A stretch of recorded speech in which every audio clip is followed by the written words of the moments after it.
하나인 신약 77강 관련 콘텐츠는 다음 9가지를 구비하고 있습니다. 오늘은 그 중에서 9번, 이 9번에 해당하는 그 그림책 하브르타 강의를 해드리겠습니다. 스프링 제본으로 라운딩에서 예쁘게 나왔고요. 4권입니다. 1100쪽이 넘습니다. 그림이. 이건 그림책에서 표지인데요. 사람으로 오신 하나님이죠. 순서대로 이렇게 예수님의 생애 순서대로 되어 있습니다. 프리바이블 이미지에서 다운받았습니다. 재능 기부로 이루어진 무료 사이트예요.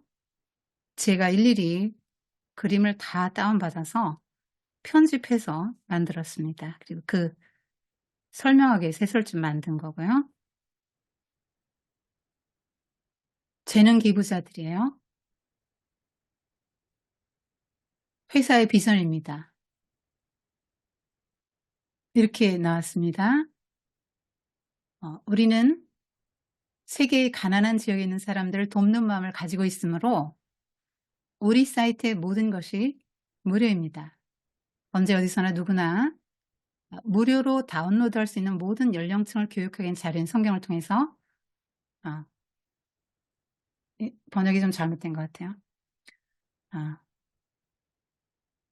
그래서 비디오도 있어요. 굉장히 많은 자료들이 있으니까 여러분도 여기 들어가셔서 자료 다운받아서 자녀들 가르치실 수 있습니다.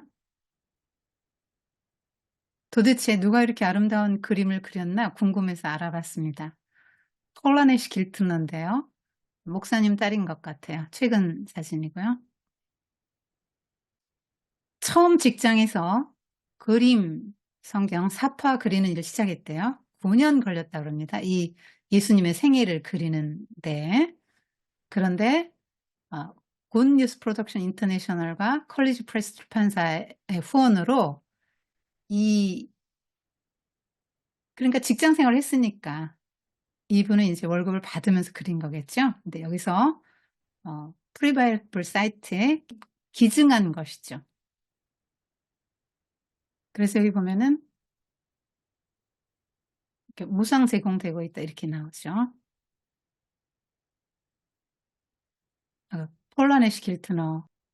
이 사람은 이름이 짐 페젯입니다. 이런 형태의 그림이에요. 좀 남성적이죠? 아까 그 그림은 여성적이죠. 짐 페젯입니다. 그 다음에 이런 사진이 한 3개 정도 있는데 사진으로 된 PPT가 한 3개 정도 있는데 루모 프로젝트입니다. 그래서 그림책에는 이미지 출처 밝혔고 아티스트도 밝혔습니다. 재능 기부로 이루어진 무료 사이트인 프리바이블 이미지에서 제공하는 이미지를 편집했고 비영리 목적으로 제작했다. 하나이는 어떤 일을 하고 있다. 이렇게 썼습니다. 여러분이 그림책이 없어도 하나인 신약 77강 PPT 다 무상으로 나눠드리거든요. 언제라도 제게 달라고 하시면 이메일만 주시면 제가 다 보내드립니다. PPT뿐 아니라 부모를 위한 교사용 교환, 학생용 교환 다 무상으로 드리고 있고요. 또 그 기독교 세계관으로 문학 읽기 심화과정 교환도 다 나눠드리고 있습니다. 필요하신 분 신청하십시오. 그다음 해설서는 PPT를 노트북으로 보지 않고 지면으로 보면서 가르칠 수 있도록 기존 내용을 좀 보완했어요. 77강보다 15개의 에피소드가 더 들어가 있습니다. 예수님 생애 순서대로. 그래서 하브르타를 할 수 있도록 해놓았습니다. 이 목차가 이렇게 되어 있습니다. 부록으로는 그 사도행전을 넣었어요. 그래서 예수님의 생애와 하나님 나라와 교회가 어떤 상관이 있는가, 우리가 왜 교회 다니는가를 알 수 있도록 해놨습니다. 이게 77강의 목차를 살렸어요. 그다음에 이렇게 별표 있는 것들은 77강에는 없지만 예수님의 생애 순서대로 더 이렇게 많은 에피소드를 최대한 넣은 것입니다. 그 다음에 해설서는 레슨 포커스, 핵심 메시지가 있고요. 몇 쪽에 어떤 내용이다. 어떤 이야기가 있고 이것이 의미하는 것은 무엇이다. 요 글자가 조금 작게 된 것들은 의미를 담은 것입니다. 사도행전은 A4지 한 장에 한 장의 그림을 넣은 게 아니고 여러 장의 그림을 넣었습니다. 왜냐하면 동영상으로 올라와 있더라고요. 그래서 막 양쪽이 새카면서 그거 다 자르고 편집을 해서 한 장에 여러 개가 들어가게 되었습니다. 그림책 평가를 제 은사께서 해주셨는데 시각적 이미지에 더 빠르게 반응하는 디지털 네이티브 아이들에게 이렇게 글자 없이 그림이 제시되니까 호기심을 유도하고 질문하는 사고를 활성화할 수 있도록 의도되었다. 직관적이잖아요, 그림은. 그래서 지적으로 활성된 상태에서 설명이 좀 효과적이고 해설서가 굉장히 도움이 될 것 같다.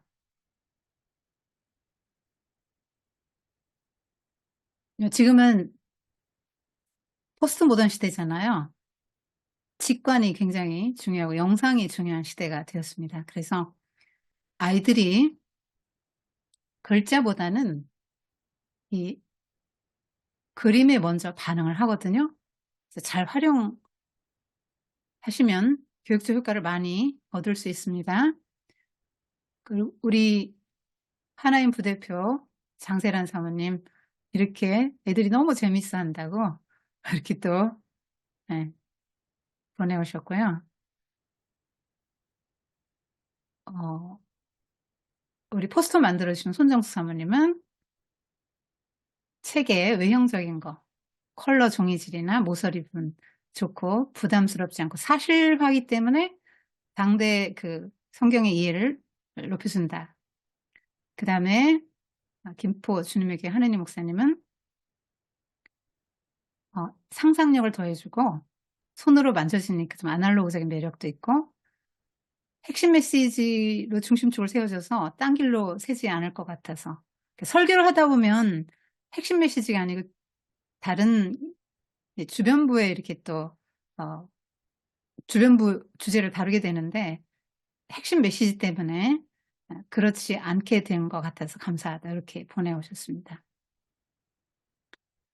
그래서 혹시 뭐 그림책 필요하신 분은 제게 연락 주시고 그림책 구입 안 하셔도 이런 PPT라든가 여러 수업 교환들 필요하신 분은 제게 신청하시면 됩니다. 제가 왜 이 예수님 이야기에 이렇게 예수님과 하나님 나라에 중점을 두느냐면 성경 전체의 주제가 하나님 나라거든요. 그래서 하나님 나라 신학으로 맥을 꿰어서 예수님의 생을 들여다보는 일이 굉장히 중요해요. 하나님 나라에 계시던 예수님이 이 세상에 오신 이유가 이 땅에 하나님 나라를 세우기 위해서 오셨고 이 땅 사시는 동안 예수님의 삶과 인격으로 하나님 나라를 시작하시고 십자가에서 하나님 나라를 성취하셨고 부활 승천하신 후에 하나님 보좌 우편에서 하나님 나라 왕으로 등극해서 지금도 통치하고 계시고 장차 오셔서 그 나라를 완성하실 분이에요. 그래서 예수님 이야기를 우리가 항상 해야 되는데 들어야 되고 복음서가 예수님 이야기가 시간 순서대로 배치되어 있지 않아요. 그 저자들마다 그 예수님의 가르침과 사역의 어떤 신학적인 의미를 다양한 각도에서 이렇게 조명했기 때문에 이렇게 먼저 마가복음 나오면 그거 보고 그 다음 사람이 그걸 쓰면서 다른 각도로 썼단 말입니다. 그리고 요한복음 같은 경우는 뒤에 있는 성전 정화 이런 것도 맨 앞에 2장으로 넣지 않았습니까? 기사의 배열이 다르단 말이에요. 그래서 이해하기 좀 어려운데 이렇게 저는 사복음서를 다 종합을 했거든요. 그래서 예수님의 생애를 시간 순서대로 배열해서 공생의 3년의 발자취를 따라가 볼 수 있어요. 여러분 가벼운 소설책도 도중에 읽거나 띄엄띄엄 읽거나 그러면 이해하기 어렵지 않습니까? 그런데 성경은 더합니다. 예수님의 생애도 시간 순서대로 보고 전후 좌우 맥락을 보면 그 사건이 어떤 의미가 있고 예수님의 이 말씀이 어떤 의미가 있는지를 훨씬 더 잘 이해할 수 있게 됩니다. 또 안타까운 게 뭐냐면 우리 믿음이 예수님을 아는 지식을 바탕으로 하잖아요. 근데 예수님을 몰라요. 여러분 모르는 사람을 믿을 수 있어요, 여러분? 사람도 내가 그 사람에 대해서 잘 모르면 못 믿잖아요. 잘 알아야 '아 그 사람은 내가 믿을 만하지. 그 사람 믿을 만해.' 이렇게 말하지요. 그런데 예수님을 잘 모르고 어떻게 믿어요? 믿어져요? 뭘 믿어요 근데? 미신이라 그래요. 희미해요. 뭔지 몰라요.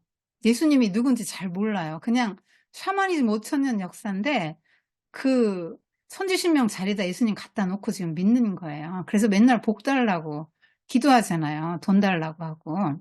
예수님, 하나님이 나한테 예 그런 거 주시는 분으로 알고 믿는단 말이에요. 자식 잘 되게 해 달라고 기도하지요.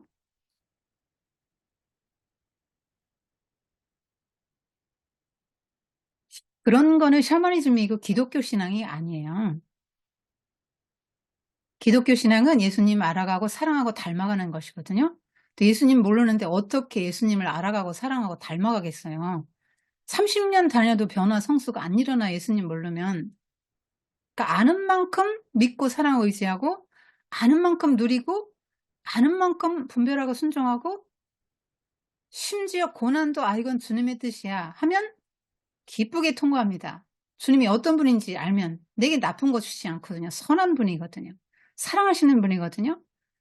그러면 고난을 받아내는 힘이 생기는 거예요. 그리고 세상의 가치들이 상대되면서 삶의 목표가 예수님 닮는 것으로 바뀌게 돼요.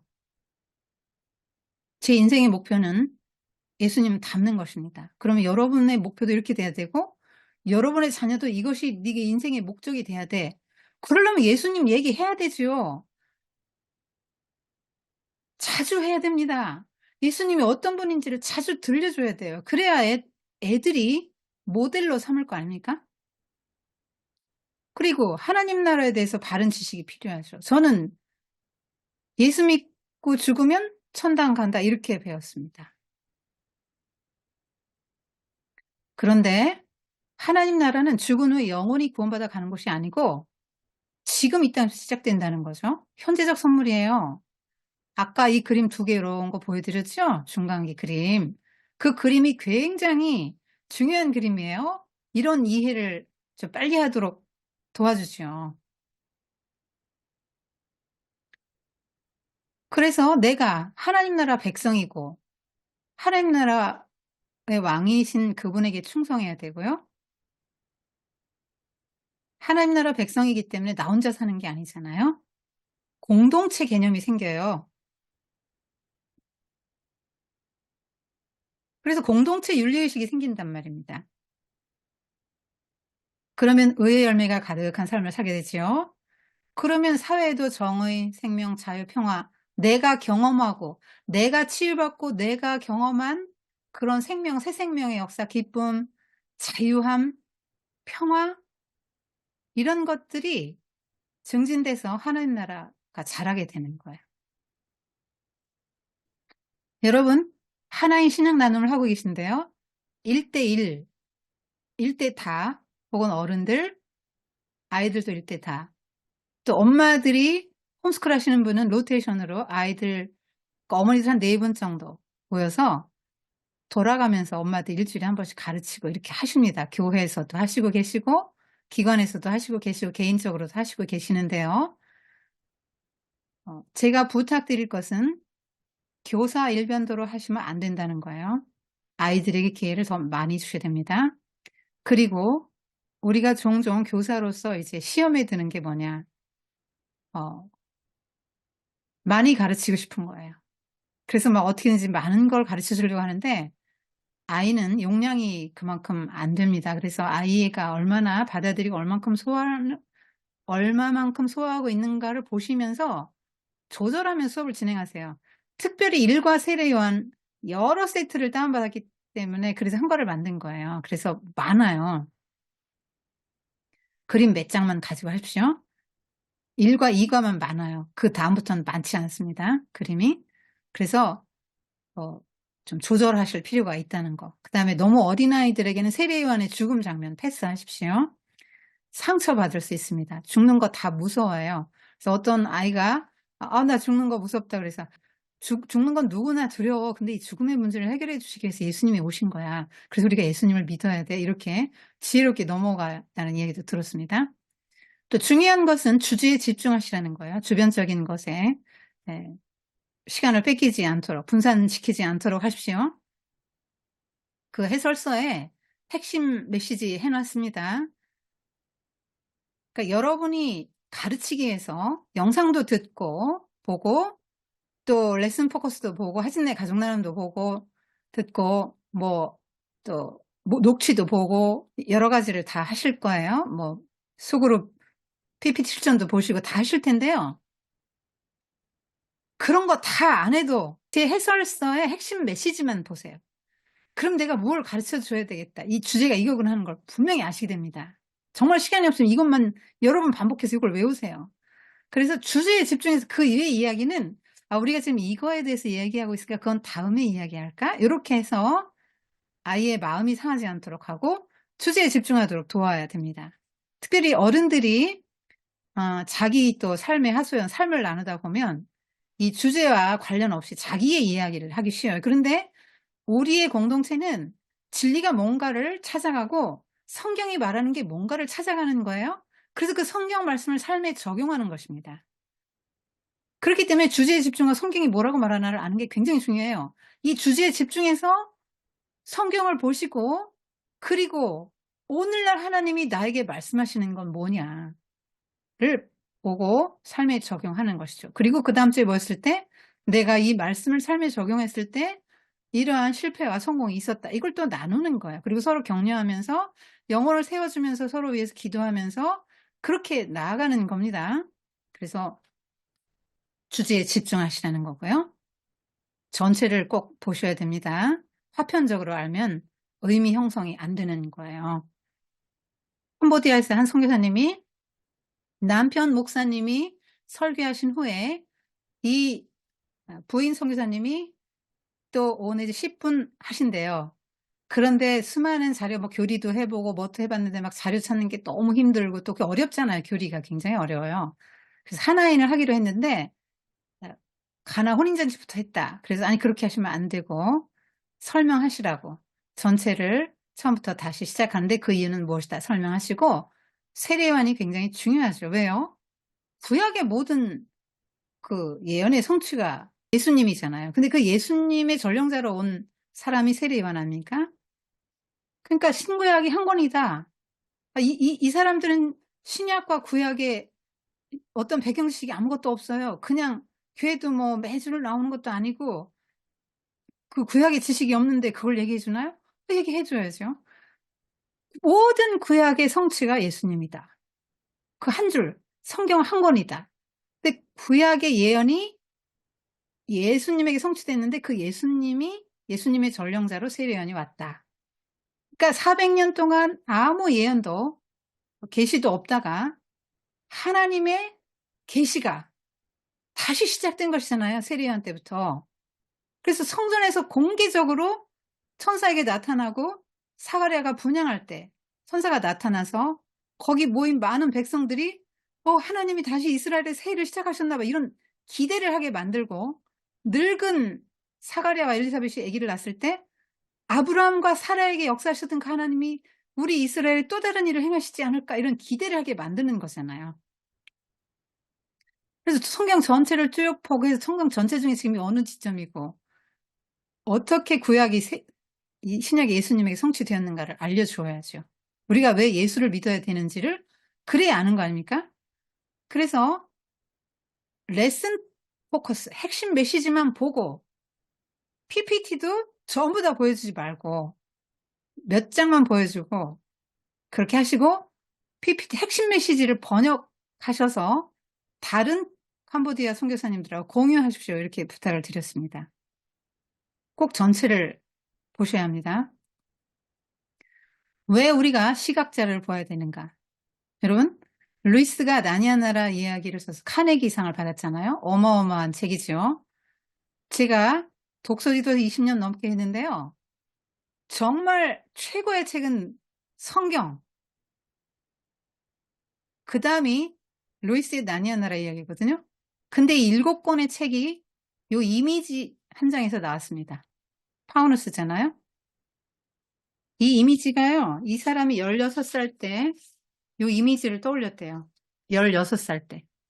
그리고 50세 때 조금 쓰다가 못 썼는데요. 50세 때 다시 쓰기 시작한 거예요. 그러니까 이미지 한 장이 7권의 책이 나오겠고요. 이미지가 이 사람의 그 의식을 몇 년 지배했습니까? 16세 때 떠올라서 50세까지 썼으니까요. 이미지의 힘이죠. 그리고 우리가 받아들인 정보의 85%가 시각에 의한 거고요. 이 시각 자료는 정보를 더 쉽게 기억하고 회상할 수 있게 해줘요. 여러분, 지도 한번 생각해 보세요.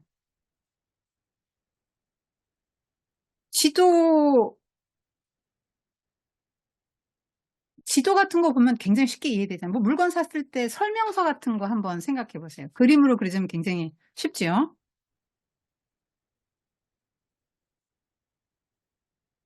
그러니까 이해하기도 쉽고요. 기억하기도 쉽고 전달하기도 좋다는 거예요.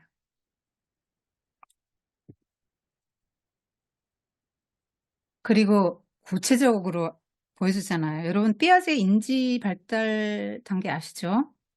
구체적 조작기가 이제 초등학교 저학년인데요. 뭐 7세부터 한 14세 정도까지 구체적 조작기라 그래요. 이게 추상적인 관념 이해하기 어려운데 그 구체적으로 보여주면요. 이렇게 그림으로 딱 보여주면요. 이해하기 쉽다는 거예요. 더. 호기심 일으키죠. 그림만 보여주면. 저건 뭐지? 이렇게 되는 거예요. 그리고 얼마든지 아이들이 막 수많은 이야기를 할 수 있도록 상상력을 발전시키는데 굉장히 도움되죠. 창의력도 발달하고. 그리고 의사소통 하고 싶죠, 여러분 자녀들과? 그림을 매개로 할 수 있는 거예요. 시각적 문해력이란 그림책을 여러분 본다고 하지 않습니다. 읽는다고 하죠. 비주얼 리터러시라 그래요. 향상됩니다. 그리고 아이들이 어렸을 때 그림 보면요. 이 심리적 경험하는 거예요. 아름다움이 뭔지 알아가요. 예술적 감각도 늘어나고요. 굉장히 좋은 겁니다. 그리고 정말 여러분 좋은 음악 들으면 정서적으로 안정되지 않아요? 아름다운 거 보면 기분이 좋지 않아요? 이렇게 아름다운 그림 보면 아이가 굉장히 정서적으로 안정되는 거예요. 왜 이야기로 들려줘야 될까요? 하나님께서 하나님 나라를 전달하기 위해서 이야기를 쓰셨어요. 구약이 성경의 4분의 3인데 구약 성경의 40%가 설화입니다. 성경, 그러니까 내러티브, 그러니까 인간 역사에 하나님이 개입하시는 하나님의 구속 사역을 가장 잘 드러내줘요. 여러분, 우리가 왜 이스라엘 역사를 공부해야 돼요? 그 이스라엘은 대표성을 지닌 나라예요. 그래서 이스라엘의 하나님이 어떻게 이스라엘에 역사하셨는가를 보면서 하나님이 내 인생에도 우리나라에도 어떻게 개입하신다는 걸 알 수 있도록 어떻게 인간을 구속하신다는 거를 알 수 있도록 해주는 거예요. 근데 그거를 이야기로 들려준다는 거예요. 전부 구전을 거치지 않았습니까? 성경이? 창세기가 모세가 그냥 알아서 쓴 게 아니고 구전 자료 다 조사해서 쓴 겁니다. 계속 구전에 내려오던 거잖아요. 그러니까 하나님은 이야기라는 방식을 통해서 하나님의 구속 사역을 들려주셨다는 거예요. 성경 자체가 이야기예요. 성경의 메타 내러티브는 하나님의 나라입니다. 그 이야기는 누구나 좋아하죠. 이야기를 들려주면요. 일단 내가 시각적인 이 메시지, 이 글자를 보고 이걸 해석을 하고 기억을 하고 회상해가면서 연속으로 이거를 기억해가면서 읽어야 되잖아요. 근데 얼마나 이게 에너지가 많이 들어가요. 그러니까 경제적으로 인간의 두뇌가 그런 복잡한 걸 싫어한단 말이에요. 그래서 이야기 듣는 거는 그런 과정이 다 생략돼요. 그러니까 너무 편하잖아요. 행복하단 말이에요. 누구나 좋아해요. 그래서 이야기를 들려주면 아이들이 쉽고 재밌고 행복한 그런 경험을 해요. 그리고 이야기 들려주면 굉장히 엄마하고 친밀해져요. 그리고 성경과 친숙해지죠. 그리고요. 이야기는 주인공이 있잖아요. 대적자가 있고요. 갈등이 있고 해결이 있어요. 굉장히 흥미롭잖아요. 긴장을 유발해요. 그래서 그 플롯의 단계가 있잖아요. 발단 전개, 위기, 절정, 결말. 이 플롯의 단계가 있잖아요. 그러니까 그게 재미있단 말이에요. 그 해소되는 것들이. 문제와 갈등이 해소되는 것들이 어떤 카타르시스를 느끼게 한단 말이에요. 그리고 다른 사람의 이야기를 통해서 자기를 들여다봐요. 동일시 효과 얻습니다. 그리고 얘기를 자꾸 듣다 보면 믿음은 들으면서 나니까요. 들으면서 나요. 믿음이 생겨요. 자꾸 들으면. 그러면 하나님을 알고 하나님의 말씀을 알면요. 모든 지혜와 지식의 근본이 하나님이잖아요. 여러분 국영수 그거 배워서 큰 도움 됩니까? 인생에. 그러나 하나님의 말씀을 알면 문제 해결 능력이 생겨요. 창의적인 능력이죠. 문제 해결 능력이. 그래서 하나님으로부터 오는 지혜를 얻어요. 그래서 하나님이 또 얼마나 능력 있고 사랑이 많은 분인가, 예수님이 어떤 분인가 이런 걸 배우면서 예수님을 더 의지하고 신뢰하고 사랑하게 되는 거예요. 그리고 이 이스라엘 역사 구속사 현장에 그 자리에 들어가는 거죠. 그래서 그때 그 현장에서 주인공이 겪은 감정을 지금 여기서 느껴요. 그 사람들도 다 살과 피를 가지고 우리랑 똑같이 살았던 사람들 아니에요. 그걸 여기서 느끼는 거예요. 생생하게. 그래서 뭐 그냥 병자가 나았다라든가 문제가 해결됐다든가 막 전쟁에서 막 이겼다라든가 이러면 아이들이 통쾌한 어떤 카타르시스를 느낀단 말이에요. 제가 항상 드리는 말씀이 3인칭 관찰자 시점으로 읽지 마라. 1인칭 주인공 시점으로 읽어야 된다. 그리고 주인공과 자신을 동일시하잖아요. 이거 독서 상담하시고 독서 치료하시는 분들 잘 아실 거요. 동일시하면 치료되는 거잖아요. 그리고 공감하고 과거 이야기를 끌어다가 오늘날 삶에 적용하고 그렇게 할 수 있도록 도와줘요. 그 성경 이야기를 나의 이야기로 읽는 거죠. 그리고 굉장히 2,930명이 나온다잖아요, 성경에. 그런 많은 사람들의 삶을 통해서 사람이 어떤 존재인가를 이해하게 돼요. 나만 그런 게 아니구나. 인간 본성이 이런 거구나. 이런 걸 이해하게 됩니다.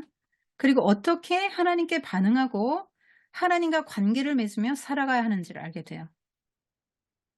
그 인물들의 행위에 따른 결과를 들으면서 애들이 선과 악에 대한 개념도 익히고요.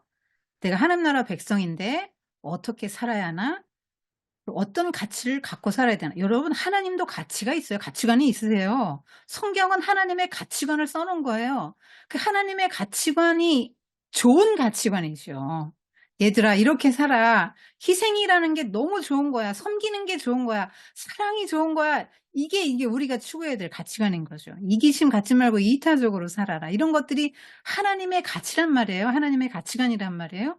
우리 자녀들이 그거를 배우는 거예요. 그래서 남다르게 성장할 수 있는 거 아닙니까? 일생을 지배할 근원 스토리가 되는 거예요, 이런 것들이. 그래서 머릿속에 아브라함 이야기 들어있고 이삭, 야곱 이야기 들어있고 요셉 이야기가 들어있고 다니엘 이야기가 들어있으면 예수님 이야기가 들어있고 실패했던 베드로 일으켜준 예수님 이야기 또 그 회복되어서 복음 전하고 순교하는 그 베드로의 이야기 이런 것들이 머릿속에 들어있다고 한번 상상을 해보세요. 그 아이가 세상을 어떻게 살겠습니까? 하나님이 있는 사람과 없는 사람 삶의 내용이 달라지고 열매도 달라지는 것이죠. 그래서 예수님 이야기 많이 하셔야 됩니다. 인간 실존의 문제들이 무엇입니까, 여러분?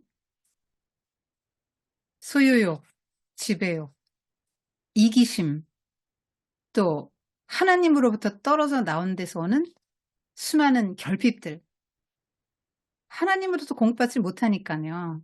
내재적 자원으로 살아야 되는데 금방 떨어진단 말이에요. 인간의 지혜와 지식과 능력은 다 한계가 있죠. 하나님이 없으니까 하나님의 성품도 결핍되는 거예요. 자원도 없으니까 가난하죠. 지혜도 부족하죠. 능력도 부족하죠.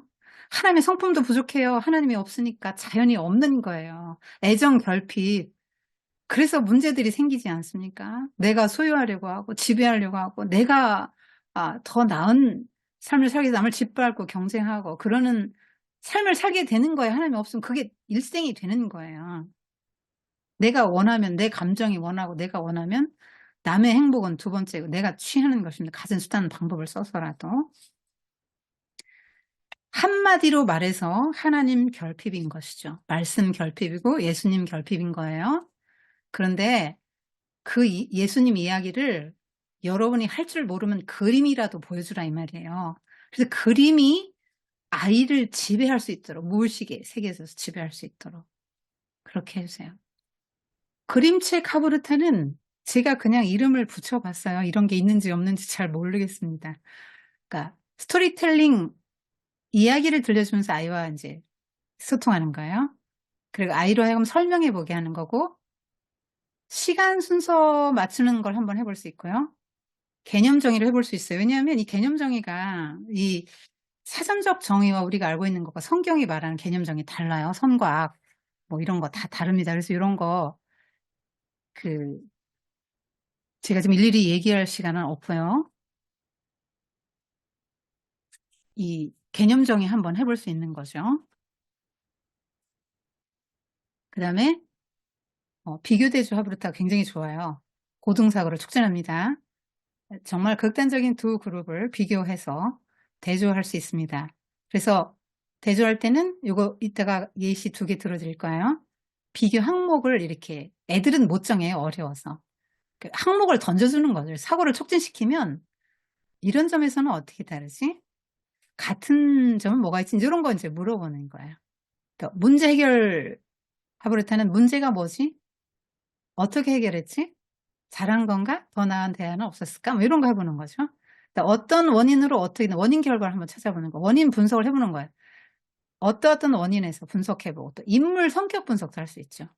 또 질문하기 혹은 질문 만들기 하브르타 할 수 있습니다. 그래서 제가 성경을 가르쳐 보니까 정말 중요한 게 성경을 공부할 때는 하나님이 어떤 분이신지를 알고 우리를 위해 무엇을 하셨는가를 아는 게 중요하다.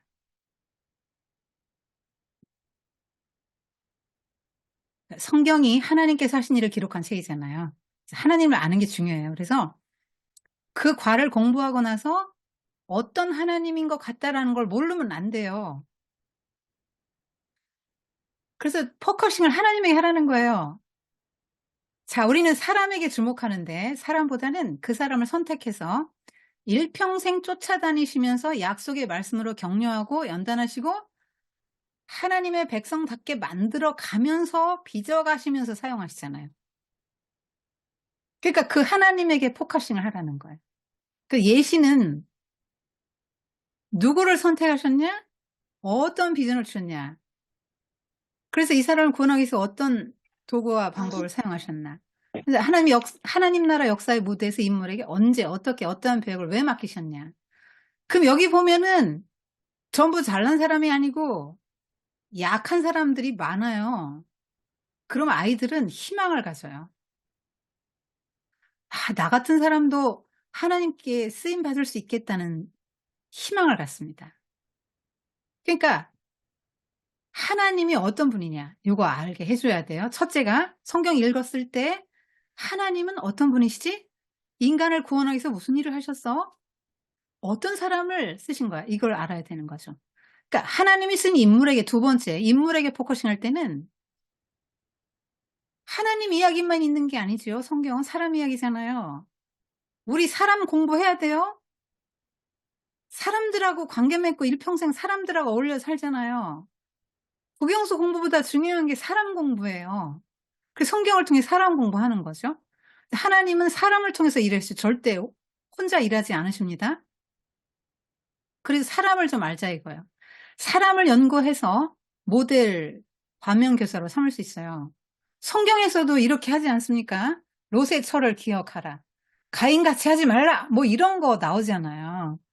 믿음의 조상 뭐 이런 식으로 평가하고 모델로 삼을 것 반면교사로 삼기를 촉구하고 있습니다. 그래서 성경에 등장하는 인물은 그 사람이 이야기가 아니에요. 나 이야기예요. 내 이야기. 이거 내 이야기로 그 남의 이야기로 받아들였던 사람이 다윗이죠. 나단이 와서 말했는데. 근데 나중에 나단의 말을 듣고 내 이야기로 받아들이고 회개하고 하나님의 은혜를 입었지요. 그래서 내 이야기로 봐야 되는 거죠. 전신거울이에요. 하나님이 쓰신 인물에게 포커싱한 질문 유형은 이런 것들이 있어요. 이 사람, 그러니까 조금 전에 하나님께서로 시작되죠. 그런데 여기서는 이 사람은 이렇게 한 거예요. 똑같은 질문인데 이 사람은 어떤 말과 행동과 일을 했어? 이 사람은 하나님 나라에 어떤 역할을 맡았어? 똑같은 거예요. 하나님은 이 사람에게 어떤 일을 맡겼어? 왜 맡겼어? 이 사람 하나님 나라에서 어떤 역할을 맡았어? 같은 질문이죠? 하나님 나라 위한 과업을 성취하는 과정에서 어떤 어려움 만났고 어떻게 극복해 나갔어? 이런 거 묻는 거죠. 그리고 질문을 어떻게 생성할 것인가? 굉장히 중요한 것입니다. 사실적 질문은 본문이 답을 말해주고 있어요. 나 답 이렇게 말하고 있습니다. 그래서 본문을 찾는 거예요. 누가 나오나?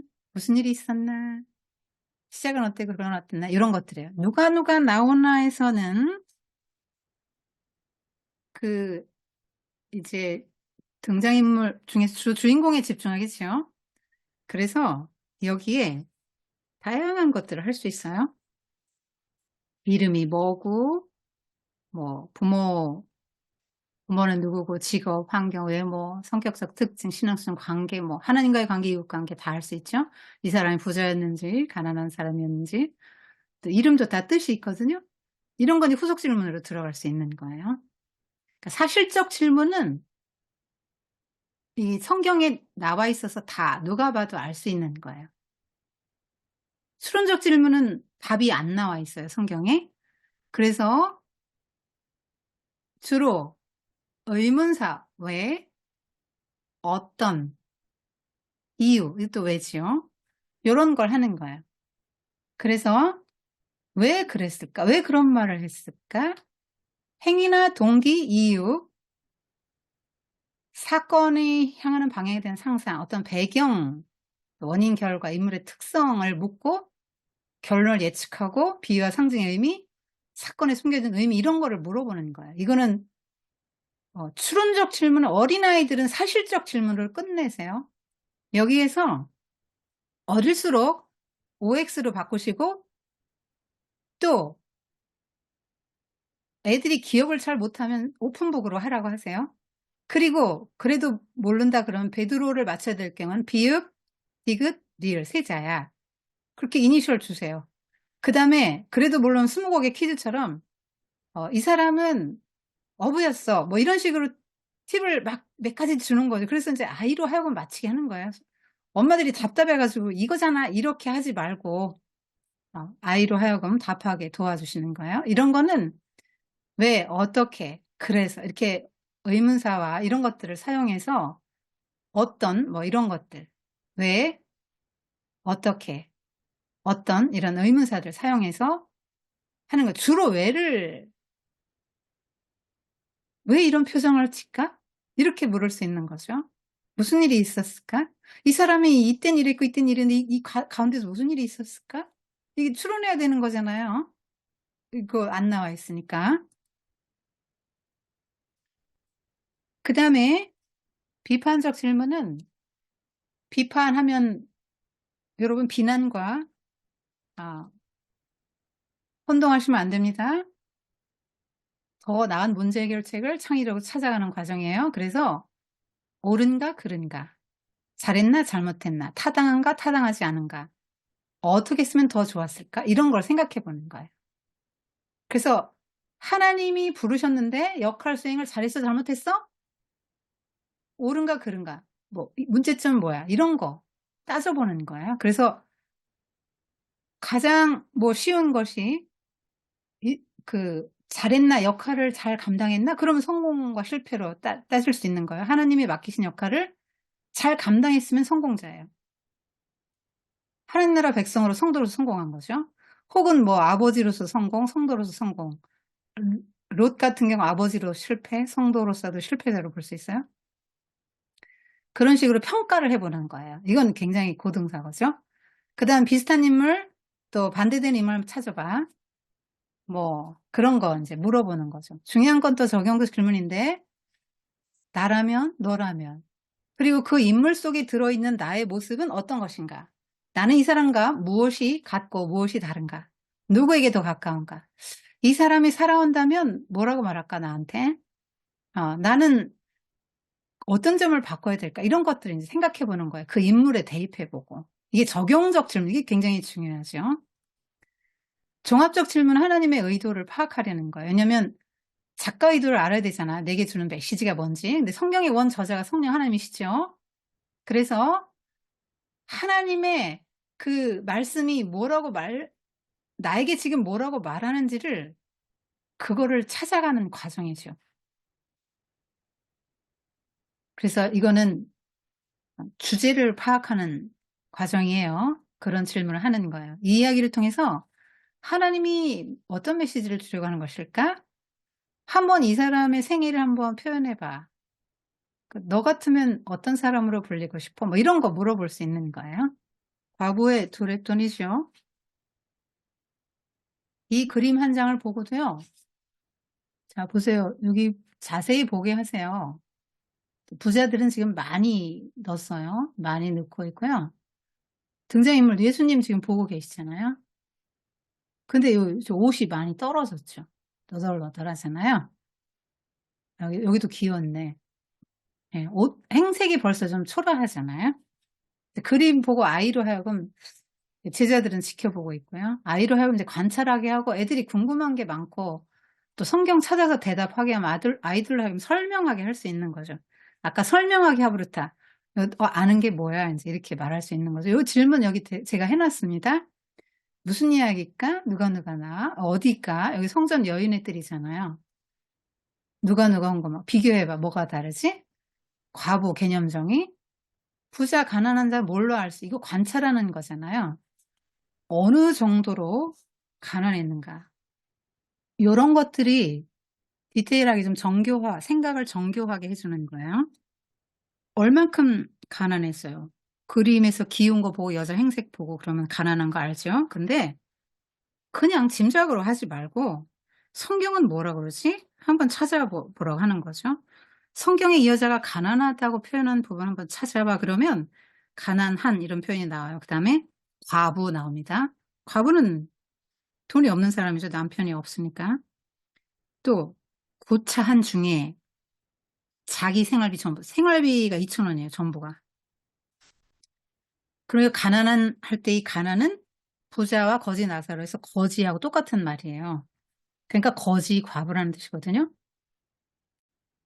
또 2,000원 가지면 얼마나 2,000원이 전재산이에요. 그럼 2,000원 갖고 뭘 할 수 있나를 알아봐야 될 거 아니에요. 이런 게 좀 정교하게 들어가는 거예요. 이 도랩돈은 하루 노동자가 번 거의 64분의 1밖에 안 되고요. 참새 반마리를 산대요. 그래서 한 줌의 곡식을 사가지고 하루 한 끼를 먹을 수 있다는 거예요. 그러니까 가난한 사람은 아침에 늦게 일어나고 점심 건너뛰고 저녁 되기 전에 이제 오후에 아침, 점심, 저녁 겸해서 한 끼 먹어요. 그러니까 1,000원 남짓한 돈이 생활비 전부니까요. 그 한 끼 먹을 수 있는 것이 생활비 전부니까 얼마나 궁색한지 알 수 있죠? 왜 칭찬했을까? 왜 많다고 하지? 도대체 이 1,000원이 뭐가 많아? 1,000원 남짓한 게? 잘했어 못해도 비판적 질문이죠. 너라면 적용적 질문이죠. 무슨 생각했어? 하나님이 뭐라고 말씀해? 이건 메시지 찾는 거예요. 바리새인과 세리의 기도 비유죠. 이것도 역시 누가 나왔냐? 무슨 사건? 무슨 이야기냐? 그러니까 인물과 사건. 아까 어디지? 요건 배경이잖아요. 인물, 사건, 배경은 이야기 구성 요소의 세 가지 기본적인 구성 요소예요. 인물, 사건, 배경은 꼭 다뤄주셔야 됩니다. 바리새인 하면 네가 알고 있는 거. 그러니까 나쁜 사람이에요. 애들이 되게 이렇게 말하죠. 예수님을 대적한 나쁜 사람이에요. 이렇게 생각하죠. 그럼 바로 잡아줘야 되죠. 바리새인이라는 게 얼마나 훌륭한 사람들이었는지 그런 것도 가르쳐 줘야죠. 처음은 시작은 아주 좋았잖아요. 그 세리하면은 아주 유대인의 세속화, 이방인화의 절정을 보여주는 직업이죠. 지금 로마의 식민지로 있으면서 로마의 앞잡이가 돼서 로마와 결탁해서 그러니까 죄인의 대명사란 말이에요. 그러니까 세리를 얼마나 경멸하고 바리새인은 말씀을 율법을 잘 지키는 경건의 본보기니까 바리새인은 굉장히 존경을 했는데 지금 바뀌었잖아요. 뒤집어졌죠. 그게 얼마나 충격적인 이야기예요. 그래서 기도를 뭐라고 했나? 근데 왜 안 들어주셨지? 아니, 도대체 뭘 잘못했을까? 그런데 이 사람의 특징을 찾아보게 하는데 자기 자랑을 많이 하잖아요. 그럼 왜 할까? 왜 세례 기도를 들어줬을까? 이 사람은 건 왜 안 들어줬지? 그럼 이 사람들이랑 비슷한 사람 한번 찾아볼 때 가인과 아벨 저는 찾았거든요. 하나님 없이도 살 수 있는 사람이고요. 하나님 없이는 살 수 없는 사람이고요. 가인은 하나님 없이도 살아요. 아벨은 하나님 없이는 살 수 없어요. 대속의 은혜를 알았죠? 그래서 세리는 하나님의 은혜로만 자기가 용서받을 수 있다는 걸 안 사람이에요. 이 사람 용서받을 죄가 없어요. 너무 의롭잖아요. 자기 스스로. 그러니까 들어갈 수 있다고 생각했는데 못 들어가요. 너는 바리새인의 기도를 쭉 분석해 보는 거예요. 여기서 아까 비교 대조하라고 그랬잖아요. 그러면 항목을 이제 만들어 주셔야 돼요. 이거 나중에 디테일하게 해드릴게요. 지금 급하니까 넘어가요. 그래서 율법으로는 구원받지 못한다는 걸 보여줘요. 은혜로 구원받는다는 걸 보여주거든요. 유대교 율법 체제, 바리새인은 유대교 율법 체제를 상징하고요. 의인을 상징해요. 자칭 의인. 세리는 하나님 나라, 은혜 체제, 죄인의 대명사, 부정과 불의, 그러나 은혜로 구원받는 하나님 나라가 어떻다는 걸 너무나 잘 보여주는 거예요. 자, 그러면 기도의 길이를 비교해 볼까? 관심사가 누구를 향해 있어? 기도하는 태도는 어떨까? 이렇게 비교를 해보게 하는 거예요. 저 기도를 하는데 바리새인하고 세리는 누구한테 지금 기도하고 있는 것 같아? 그리고 자기한테 기도하거든요, 바리새인은. 성격은 어떤 것 같아? 뭐 이런 것도 물어보는 거예요. 영적 수준이 어떤 것 같아? 이런 거 물어보는 거예요. 자기가 가장 최상에 있는 줄 알지만 자기 자랑하고 있으니까 유아적이잖아요. 굉장히 유아적이거든요. 구원관 물어볼 수 있죠. 어떻게 하면 구원받는다고 생각한 거예요? 금식? 일주일에 2번씩 금식한다면 11조 하는 거 자랑했잖아요. 나는 뭐 토색불이 가능하지 않습니까? 자기 행위 그걸로 구원받을 수 있다고 믿는 사람이잖아요. 이 사람은 주님의 은혜로 구원받을 수 있다고 생각하는 사람이에요. 결과적으로 어떻게 됐지? 비교해보는 거죠. 비교되죠. 그래서 성공했어? 실패했어? 이 사람 실패자잖아요. 이 사람 성공자예요. 성도로서 사회 지도층인데 사회 지도층으로서 실패했고 성도로서도 실패했어요. 그러니까 이런 것들이 그 비교 대조하는 하브루타즘. 이런 것들이 비교 대조하기 가장 좋은 것들이에요. 양극화 나타내시잖아요. 이건 뭘 말하는 거죠? 뭘 말씀하셨을까요? 자, 맨날 파티 열었죠. 동료들이 많이 왔을 거 아닙니까? 네, 이 부자는 물론이고 그 부자의 대문을 드나드는 수많은 부자들이 나사로에게 아무런 관심을 보이지 않았어요. 근데 예수님은 한 공동체야 이렇게 말씀하시는 거예요. 이게 이스라엘의 실상이에요. 축소 확대할 수 있어야 돼요. 확대하면 이스라엘이죠. 하나님이 율법 주시고 많은 걸 주셨는데 그걸로 다른 나라 또 연약한 자들에게 그 하나님의 은혜의 복음 흘려보내지 않은 거죠. 하나님의 그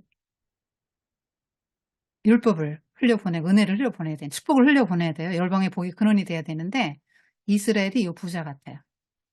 근데 개인으로 볼 수도 있죠. 축소하면. 그런데 공동체 의식이 없었어요. 왜 그랬을까요? 이기심 때문에 그런 거죠.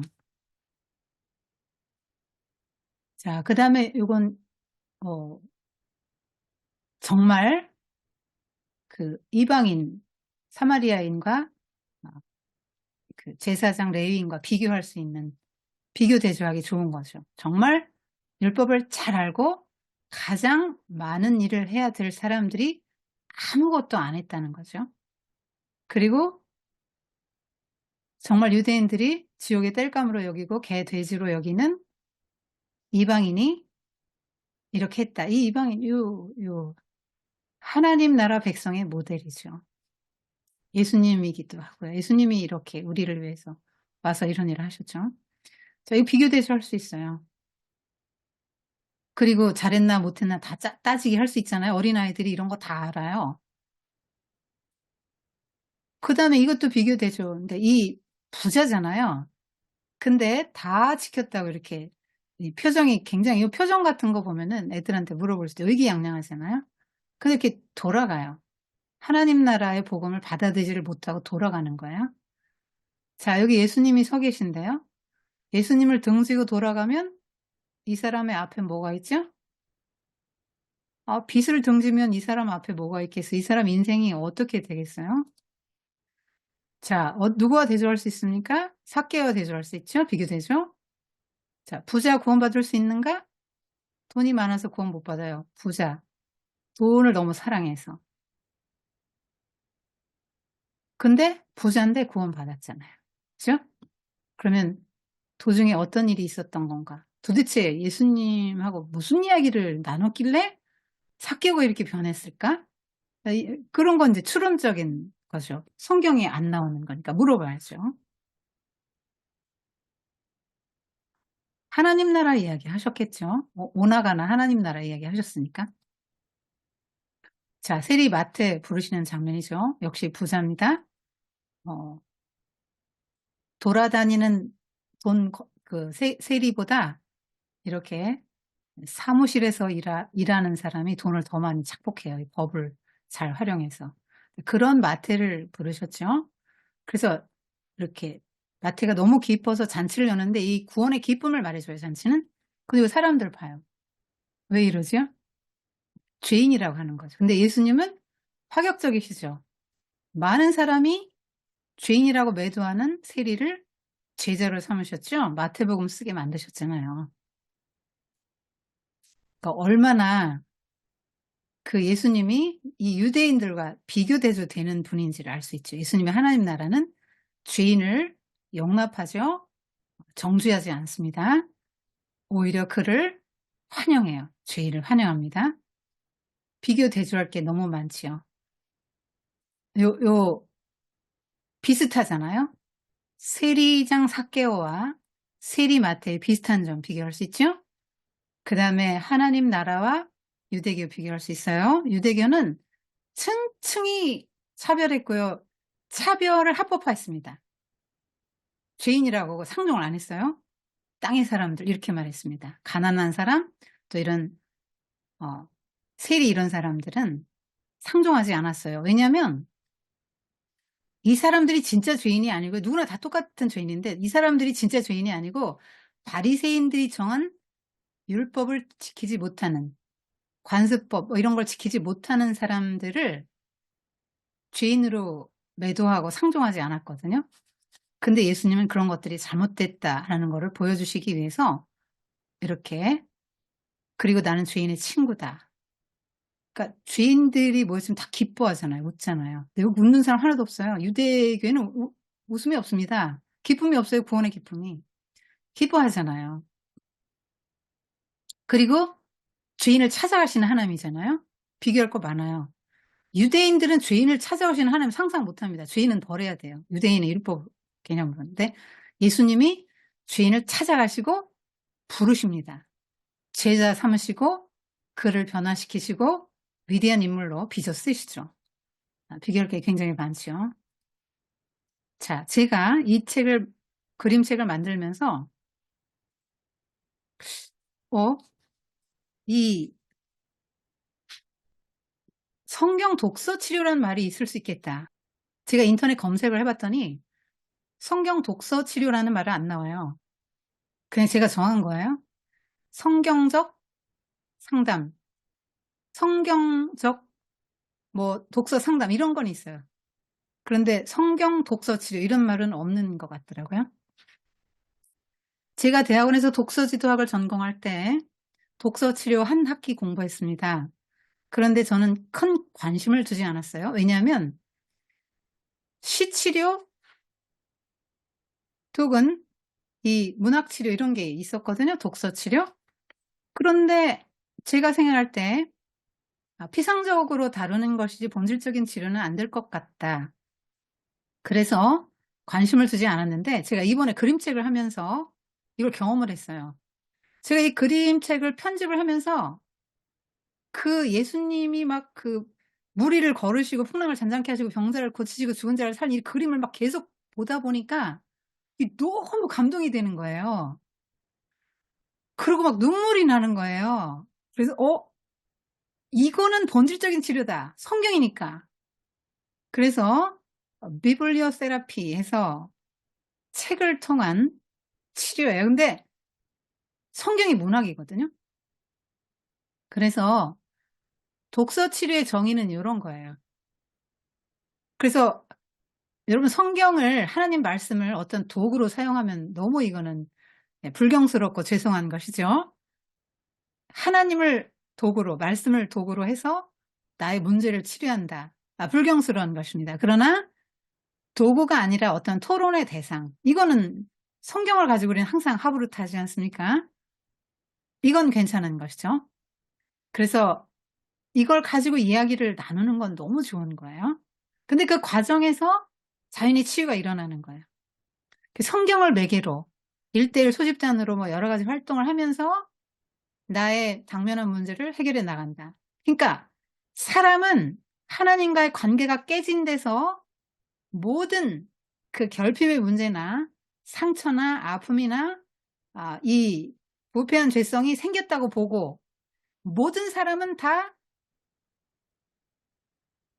환자로 보는 거죠. 말하자면. 아픔이 있는 사람, 상처가 있는 사람으로 보는 거예요. 그리고 뭔가 마음 삐뚤어졌고 사탄의 영향을 받아서 마음에 부정적인 생각이 또 많이 하고 뭐 우울한 정서라든가 뭐 여러 가지 그런 부정적인 정서를 많이 경험할 수밖에 없는 그런 상태로 보고 그것을 치료한다는 거예요. 여러분 성경이 치유한다, 치료한다 할 때는 구원한다 같은 개념으로 쓰여요. 구원, 회복, 새 생명, 부활, 영생, 새로운 피조물, 하나님과 의로운 관계 맺음, 구원 뭐 다 같은 말이에요. 부활도 같은 말입니다.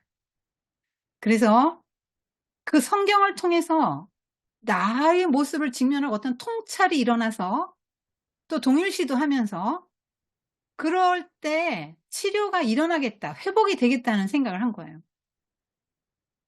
여러분 두 개를 비교해 보면서 이때의 감정이 어땠어요? 두려움, 불안이잖아요. 근데 이렇게 매끈하게 거울처럼 예수님 말씀 한마디에 이렇게 됐어요. 여러분 말 한마디로 바다를 잠재울 수 있는 사람이 있습니까?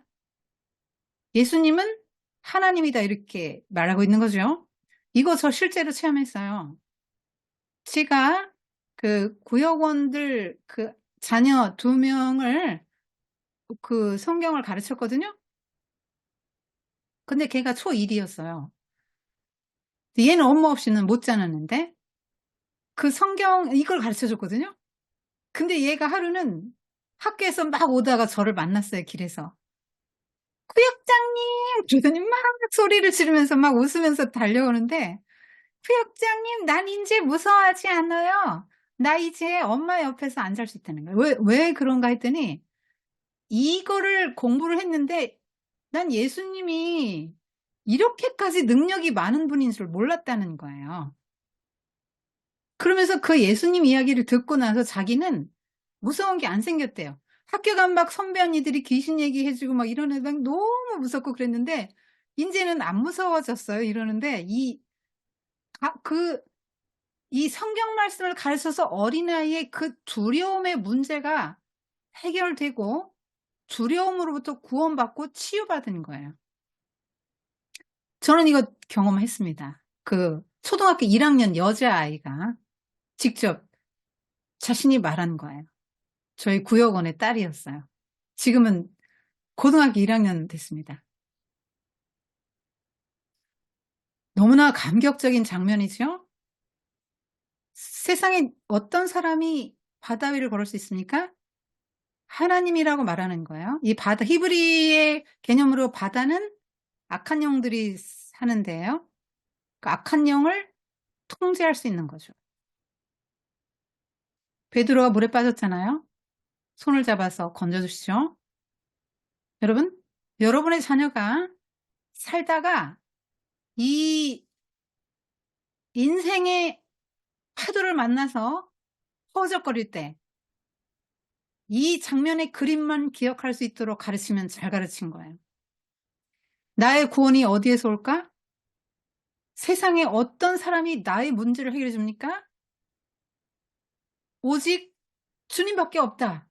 주님 앞에 엎드리게 이 그림을 계속 반복적으로 보여주세요. 자녀 교육에 성공하신 거예요. 떠올리게만 할 수 있다면. 시험이죠. 이 시험 극복하시는 거예요.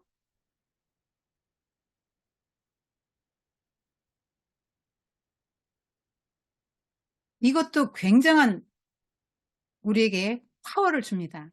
여러분, 예수님이 사탄을 이기신 거예요. 말씀으로. 근데 그 말씀이 오늘날 성경 말씀이잖아요. 천지 창조하신 말씀이고요. 그 말씀으로 마귀도 이긴다고요. 사탄이 우리에게 얼마나 많은 부정적인 생각을 넣어줍니까? 하나님은 생명을 주고 살리시고 좋은 성품을 주시고 좋은 생각, 긍정적인 생각을 하게 하시는데 사탄은 우리 생명을 파멸하고 죽이고 부정적인 생각들을 하게 하죠. 근데 그런 마음을 이길 수 있는 게 뭐라고요? 말씀이라고요. 죽은 자를 살리는 말씀, 천지를 창조하신 말씀, 죽은 자를 살리는 말씀, 병자를 치유하신 말씀, 사탄을 내쫓는 말씀, 풍랑을 잔잔케 하시는 말씀, 오늘날 성경 말씀 다 같은 말씀이라 이 말이에요. 그 말씀이 나의 모든 환경을 다스리고 마음을 다스린단 말이에요. 시험에 들지 않게 해줘요. 사탄이 어떻게 하는지 전략을 보세요. 이런 것도 하브루트 얼마든지 많이 할 수 있어요. 사탄의 전략은 뭐예요? 네 능력을 행하라는 거잖아요. 신성을 보이고 능력을 행하라는 거예요. 그리고 뭔가 하나님을 대체하게 만들고 강한 걸 힘을 추구하게 만들어요. 그런 걸 가지고 한 세상을 살라는 거예요. 그런 걸 가지고 네가 미션으로 타라는 거예요. 근데 예수님은 그 길 선택 안 하셨죠. 약한 길, 고난길, 십자가 길을 선택하셨어요. 왜요? 약한 게 사람을 구원하는 길이니까요. 약함의 신비를 예수님은 아신 거죠. 사탄은 강해져라. 너 세상에서 강해져야 살아남아. 네가 뭔가 능력이 있어야 돼. 기적을 뭔가 능력이 있어야 돼. 경제 문제가 중요하지. 뭔가 네가 능력을 보여. 그렇게 말해요? 뭔가 군사력, 왕의 지 뭔가는 네가 있어야만 네가 한 세상 살 수 있고 그게 성공한 인생이야. 그리고 뭔가는 하나님의 말씀을 자꾸 다른 걸로 대치하게 하고요. 강하고 힘을 추구하게 만들죠. 여러분 이렇게 세상의 가치관이 마귀가 이런 말로 속이는데 이러한 가치관을 따라서 여러분이 자녀를 양육하면 그건 기독교 세계관으로 교육하는 게 아니죠.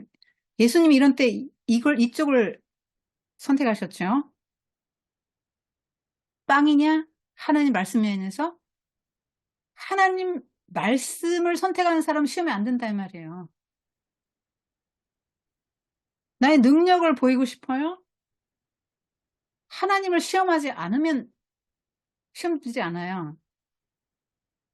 나의 능력을 과시하려고 하지 않으면 시험 안 든단 말이에요. 세상의 것들을 추구하지 않고 약한 십자가 지는 길을 선택하면 시험 들지 않는단 말이에요.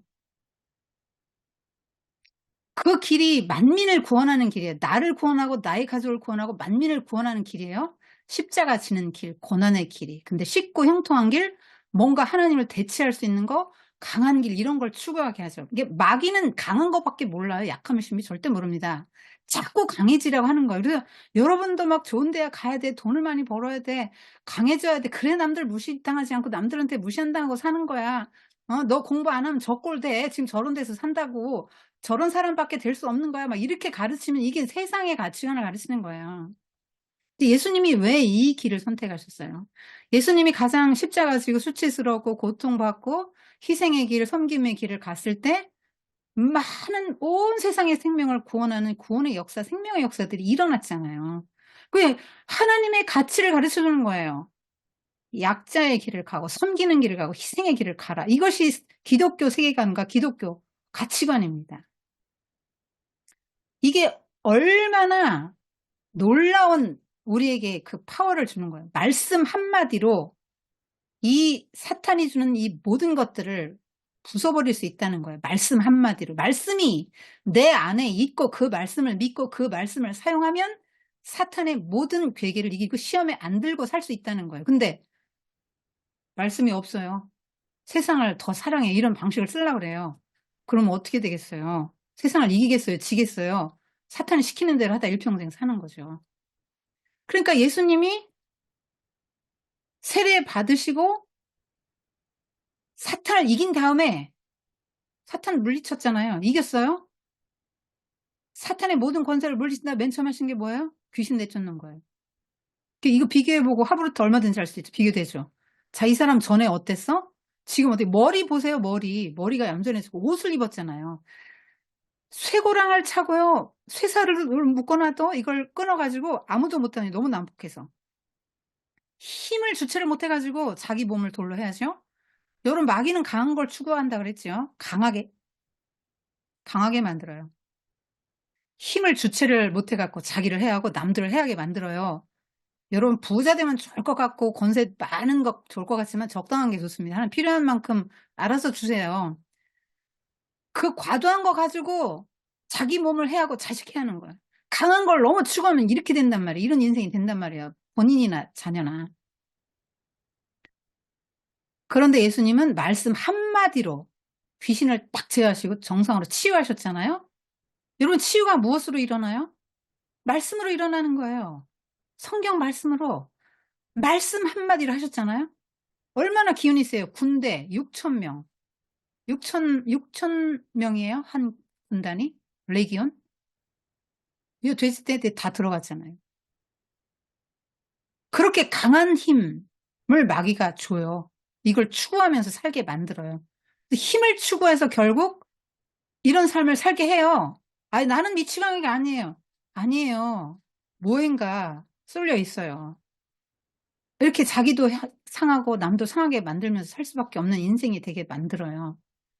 근데 예수님 말씀이 들어가니까 이렇게 돼요. 치유가 일어난 거잖아요. 구원이 일어난 거잖아요. 새 생명이 되었잖아요.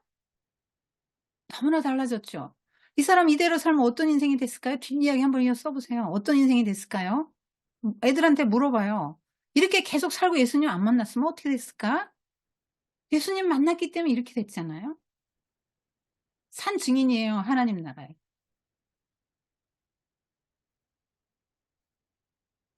이건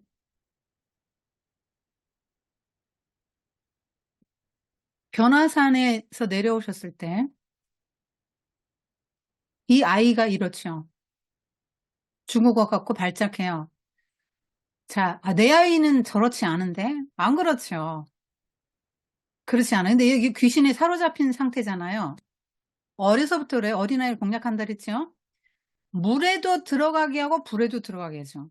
이게 뭡니까? 불을 가리지 못하게 만들죠. 사탄이 죽이려고 그래요? 그러면 나 이 게임 하면 내 인생 망해. 이건 불이야. 거길 가잖아요. 이 길 가면 안 된다는 걸 알아요? 굉장히 많은 중독에 빠지잖아요. 나쁜 짓 많이 해요? 거길 가면 안 된다는 걸 아는데 가죠? 왜요? 포로가 됐기 때문에. 그래서 물에도 가고 불에도 가요. 구별하지 못합니다. 이러다가 내 인생 망한다. 나는 파멸한다. 몰라요. 그리고 그 길 가요. 자녀들이. 방치하면 이렇게 된단 말이에요. 그래서 발작하지요? 죽을 것 같이 됐어요. 근데 예수님이 일으켜서 살려주죠. 이 아버지 표정 한번 보세요. 이 유대 랍비들 다 못 고쳤어요. 논쟁만 했다고 나오잖아요. 요 사람들. 그런데 예수님은 치유하셨죠. 고치셨죠. 뭐라 그랬어요? 즉시 그 자리에서. 그러니까 너는 지금은 이렇지만 죽고 나서 천당 가면 안 그래. 미래의 소망을 갖고 살아라. 이렇게 말씀하시지 않았잖아요. 즉시 그 자리에서 말씀으로 치유하시고 손을 잡아서 일으키셨죠. 뭐예요? 하나님과 관계가 단절됐던 사람, 사탄의 지배를 받던 사람이 예수님과 연결된 거예요. 소통되고 다시 관계가 회복돼서 예수님의 세계로 옮겨간 거예요. 어둠의 세계에 있던 아이가 그 사랑의 아들의 나라, 빛의 나라로 흑암의 세력에서 옮겨가는 거예요. 귀신의 세력을 제압하신 예수님. 시험에서, 광야 시험에서 사탄의 권세를 결박하신 하나님이, 예수님이 귀신을 내쫓는 거예요. 우리가 하는 게 아니고 말씀이 한다고요. 말씀으로 하셨어요. 하나님의 나라를 다른 방법이 아니고 말씀으로 하셨어요. 베드로 장모 아프거든요. 열병으로 누워 있어요. 그런데 손을 잡아 일으키시고 열병을 꾸짖으셨습니다. 말씀으로. 수정 들죠? 밤새 얼마나 많은 사람이 몰려왔습니까? 그 사람들 다 먹이고 수정 들었어요. 기쁘게 여제자가 된 거예요. 베드로 장모가. 치유받고 구원받고 회복되고 그 기쁨과 감사가 다른 사람들의 섬김으로 나타나는 거예요. 중풍병 들것에 4명의 친구가 매달려 가서 지붕을 뜯고 누워왔잖아요. 이 사람의 기쁨이 느껴집니까? 감격이 느껴지세요? 이걸 계속 보여주세요. 이 시리즈를.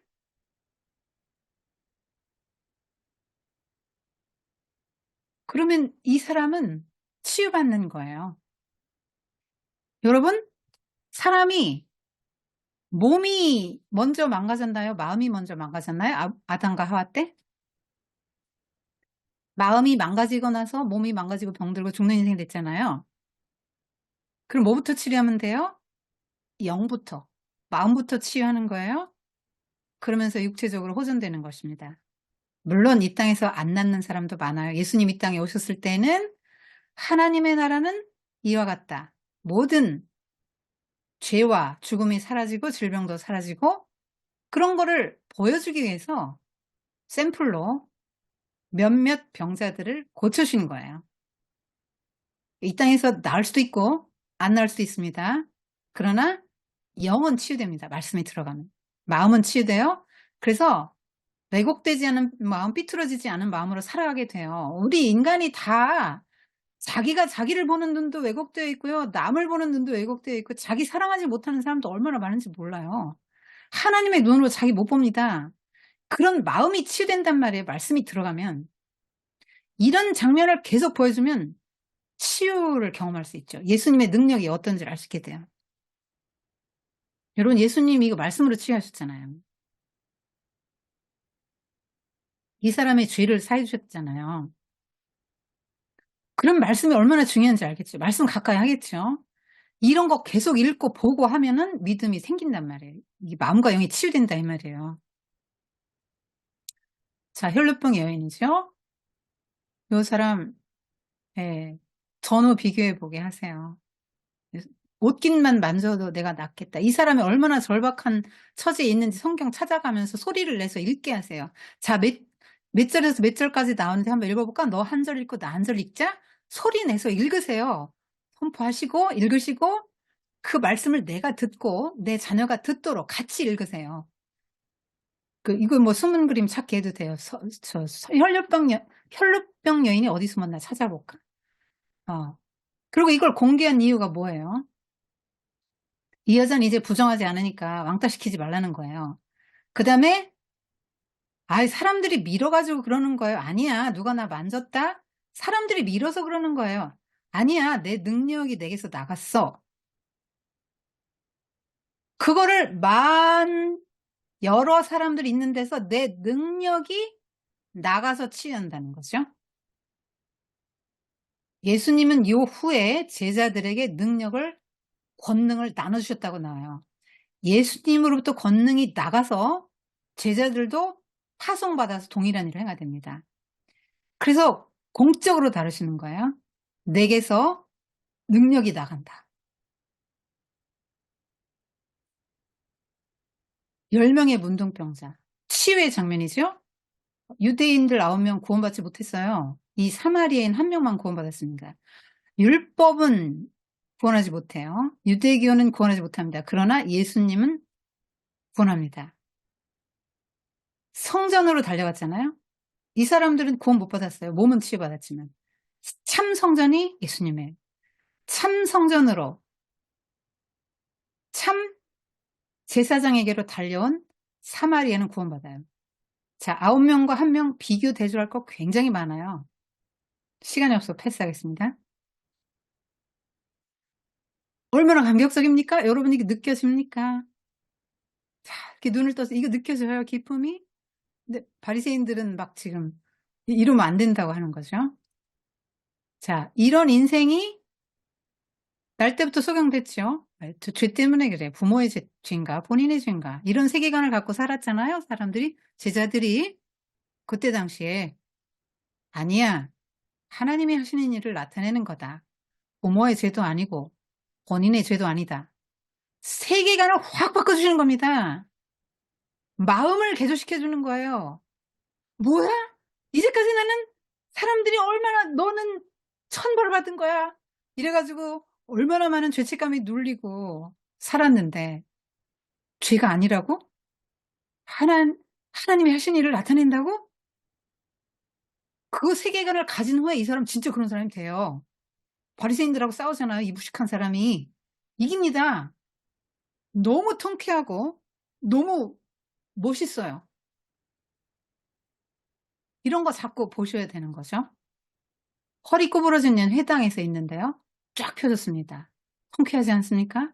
어떤 삶을 살았겠어요? 그런데 이 사람의 앞날은 또 어떤 삶이 전개됐겠습니까? 여러 사람들 앞에서 이 여자를 아브라함의 딸이라고 하시고 돌려보내서 이렇게 굉장히 기뻐하지 않아요? 죄 많은 여인, 죄인 여자. 어떤 삶을 살았겠습니까?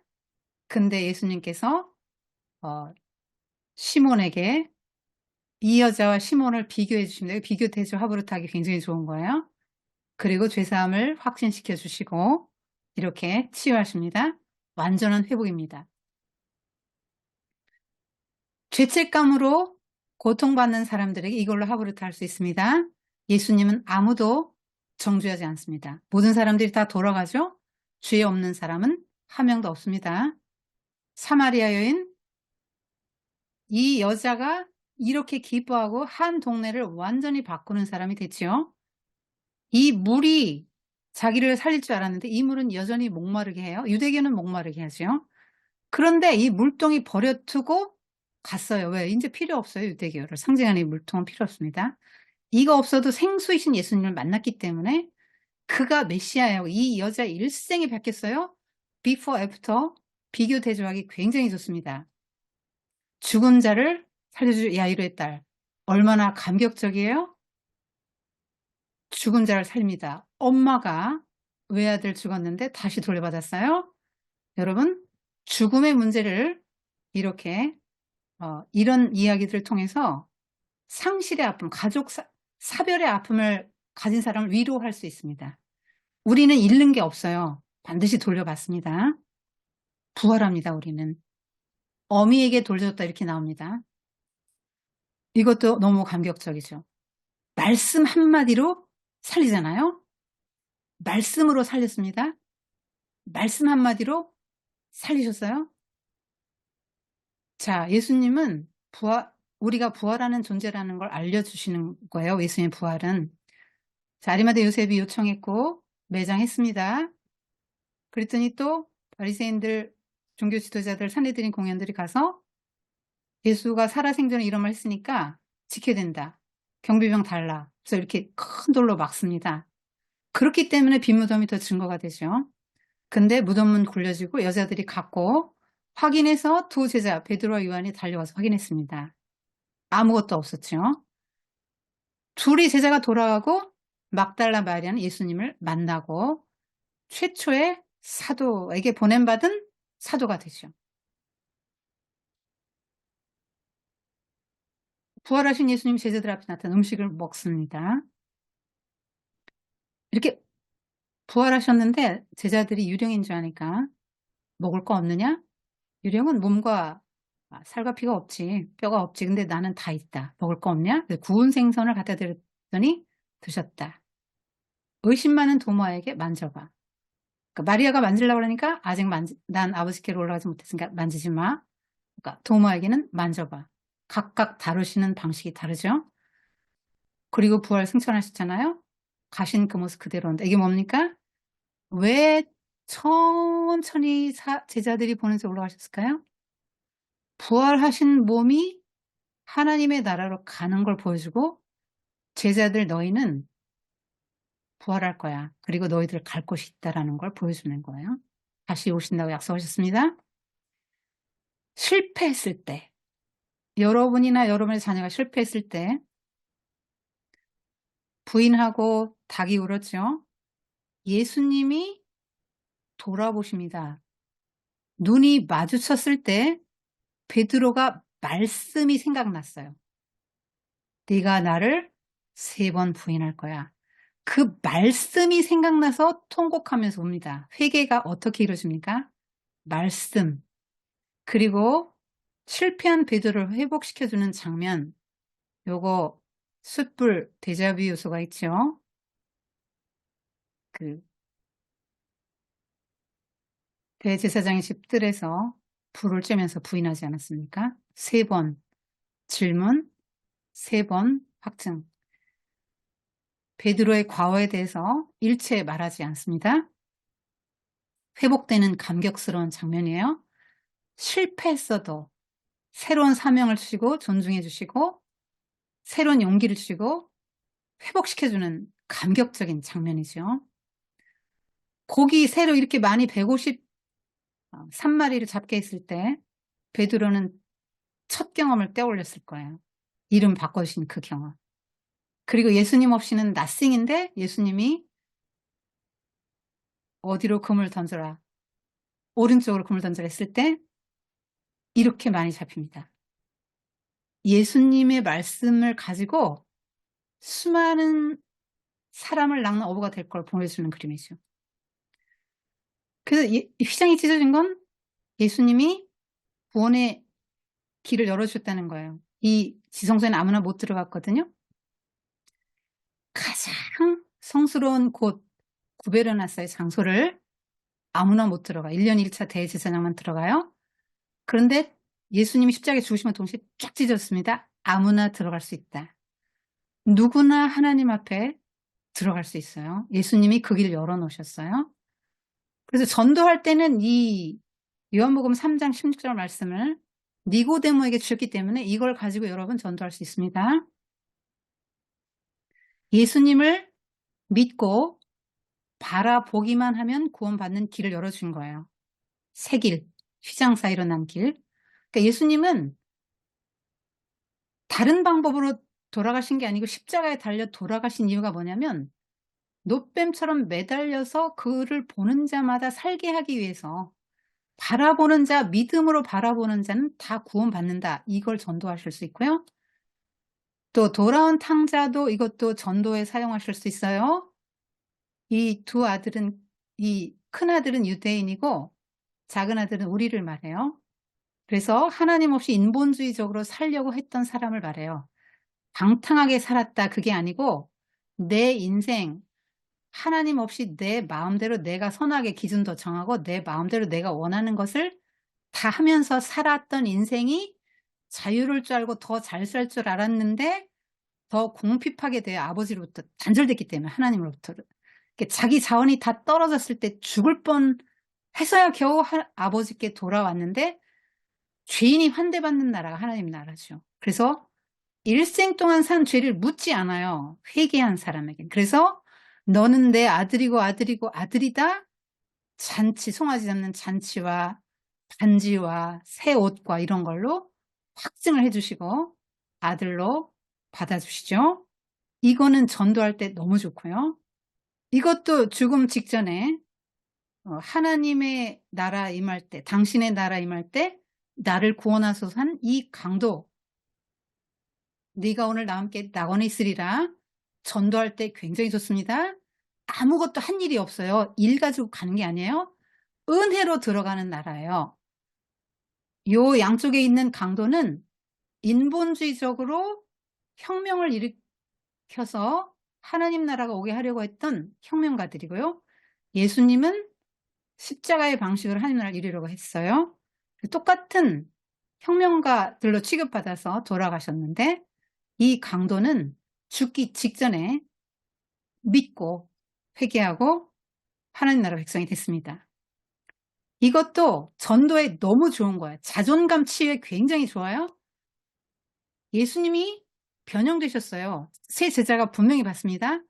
베드로가 무수한 경험을 했지요. 요한도 예수님 이야기를 다 쓰려면 그 책으로 쓰려면 세상도 그 책을 두기에 부족하다. 요한도 그렇게 말했잖아요. 많은 에피소드 중에서 꼭 중요한 것만 골라서 짧은 그 복음서에 넣은 건데요.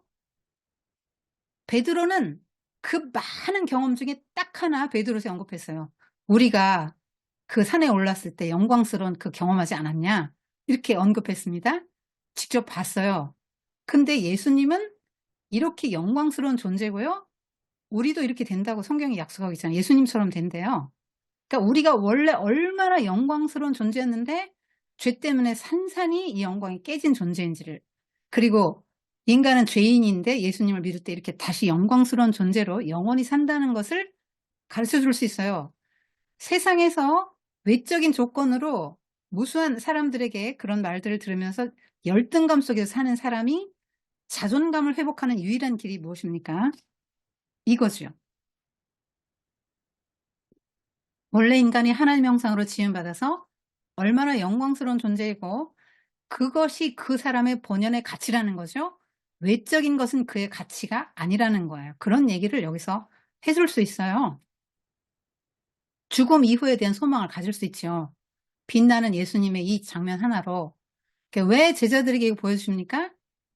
이제 조금 있으면 십자가에 달려 죽으실 거잖아요. 수많은 조롱과 침뱉음과 뺨을 맞고 벌거벗김을 당하고 십자가에 수치스럽게 죽으실 거잖아요. 힘없이. 그게 전부가 아니야. 난 원래 이런 존재였고 앞으로 이렇게 될 거고 너희들도 이렇게 될 거야. 너희들도 나의 길을 따라오면 그렇게 나처럼 십자가 지고 어려움을 당할 수 있어. 그런데 너희들은 나처럼 될 거야라는 거를 보여주시는 거예요. 그러면 이러한 소망을 가진 사람은, 이 제자들은 죽음도 두려워하지 않게 되죠. 굉장히 강한 파워풀한 사람이 되는 것이에요. 이 장면을 봤기 때문에 부활하신 예수님을 만나고 순교의 길을 기꺼이 가게 된 것입니다. 자존감 회복. 우린 다 이렇게 됩니다. 죽지 않고 살아있다. 죽는 게 끝이 아니다라고 보여주는 장면이죠. 예수님 심판주라는 거 아무리 설명해도 몰라요. 다시 재림하실 때 영광스럽게 오시고 이렇게 심판하신다. 그림 한 장이면 설명이 다 됩니다. 마지막 때에는 분리된다. 마지막 때 분리된다. 지옥 그림 협박하는 전도 방법 같아 좀 그렇긴 하지만 안 본 거보다는 내가 어떻게든지 좋은 물고기로 분류되고 내가 알곡으로 분류해서 천국에 들여가는 사람이 돼야 되겠다. 나는 이 불구덩이 이런 데 던져지고 싶지 않다. 그런 생각 하겠죠? 그림 언어예요. 정말로 불이 탄다기보다도 타는 듯한 고통, 하나님 없는 삶의 고통스러운 삶이 이어질 거라는 것을 보여주는 그림 언어예요. 그리고 또 얼마든지 이 두 가지 그림을 비교대조하면서 아이들에게 선명하게 보여줄 수 있죠. 그래서 예수님 말씀 듣고 순종하면 이렇게 되고, 모래 위에 지은 사람은 이렇게 되는 거야. 이렇게 보여줄 때 누구나 견고한 집을 짓고 살고 싶겠죠. 그래서 모래에 짓는 집과 비교하고 모래에 짓는 집 뭔지 이제 서로 화부터 해봐야 되겠죠. 겸손, 섬김을 나타낼 때 이보다 좋은 그림 없어요. 예수님께서 본이 되기 위해서 그렇게 했어. 너희도 이렇게 살아라. 이 길만이 이 세상에 하나님의 나라를 이루는 길이다. 그래서 발을 씻기는 황송한 경험을 한 사람이 남의 허물도 용서해주고, 다른 사람이 이 종들 중에서도 최하 종들이 하는 이 비천한 일들도 기꺼이 하는 제자들이 되는 것입니다. 어린아이는 진짜 아기일 수도 있고요. 그때 너무나 천시당했기 때문에 또 이제 사회 주변부 인생을 상징할 수도 있습니다. 이제 여기, 자, 내가 예수님 품에 안기려면 어떻게 돼야 돼요? 어린아이가 돼야 되죠. 엄마 아빠 없이 못 살아요. 나 하나님 없이, 예수님 없이 못 살아요. 네. 그런 사람이 돼야 되는 거예요. 자기를 여기다 놓으면 돼요. 바리새인들은 이 품에 안 안기죠. 네. 어린아이 같이 되면 됩니다. 예수님은 이런 약자를 사랑하셨고, 하나님 나라는 이런 사람들의 것이다. 왜 이들이 먼저 들어가잖아요. 사모하니까. 세상에선 기대할 게 아무것도 없잖아요. 자랑할 것도 없고. 이 사람들은, 어린아이들은 자기 의가 없어요. 바리새인처럼. 하나님의 의로만, 예수님의 의로만 들어갈 수 있다는 걸 알아요. 수용성이 있는 하나님 나라를 잘 받아들이는 사람이 은혜를 입어요. 그래서 하나님 나라를 소유했기 때문에 천국에서는 어린아이가 가장 큰 자예요.